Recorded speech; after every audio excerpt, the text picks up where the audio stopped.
શું ખરેખર ભગવાન શ્રી કૃષ્ણની નગરી દ્વારકા સમુદ્રની અંદર છુપાયેલી છે? શું હજારો વર્ષ જૂની એક અદ્ભુત સિટી આજે પણ સમુદ્રના તળિયે હાજર છે? આજે આપણે જાણીશું સમુદ્રમાં છુપાયેલ દ્વારકાના 5 એવા રહસ્યમય અને અદ્ભુત તથ્યો જે સાંભળીને તમે પણ ચોંકી જશો. નમસ્કાર મિત્રો, જય શ્રી કૃષ્ણ. આજે આપણે વાત કરીશું સમુદ્રમાં છુપાયેલી દ્વારકા નગરીના રહસ્યમય તથ્યો વિશે. પ્રાચીન ગ્રંથો અનુસાર ભગવાન શ્રી કૃષ્ણના પૃથ્વી પર છોડ્યા પછી દ્વારકા નગરી સમુદ્રમાં સમાઈ ગઈ હતી.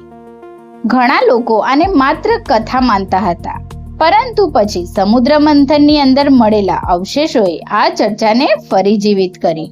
1980 અને 1990ના દાયકામાં ભારતીય વૈજ્ઞાનિકોએ ગુજરાતના દ્વારકા નજીક સમુદ્રમાં તપાસ કરી. ત્યાં પથ્થરોના બંધાણ, દિવાલો જેવી રચનાઓ અને જૂના એન્કર મળ્યા, જે પ્રાચીન બંદર શહેર તરફ સંકેત આપે છે. કેટલાક અભ્યાસ મુજબ સમુદ્રની અંદરના અવશેષ હજારો વર્ષ જૂના હોઈ શકે છે. જો કે વૈજ્ઞાનિકો વચ્ચે આ અંગે અલગ અલગ મત છે, પરંતુ શોધો લોકોની ઉત્સુકતા ખૂબ વધારી રહી છે.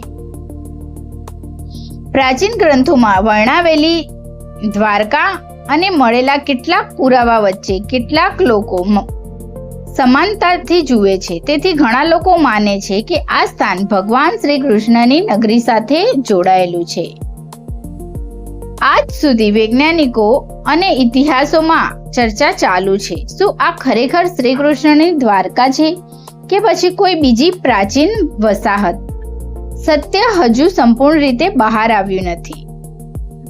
તો મિત્રો, તમને શું લાગે છે? સમુદ્ર મંથનની અંદર મળેલી આ નગરી ખરેખર ભગવાન શ્રી કૃષ્ણની દ્વારકા છે?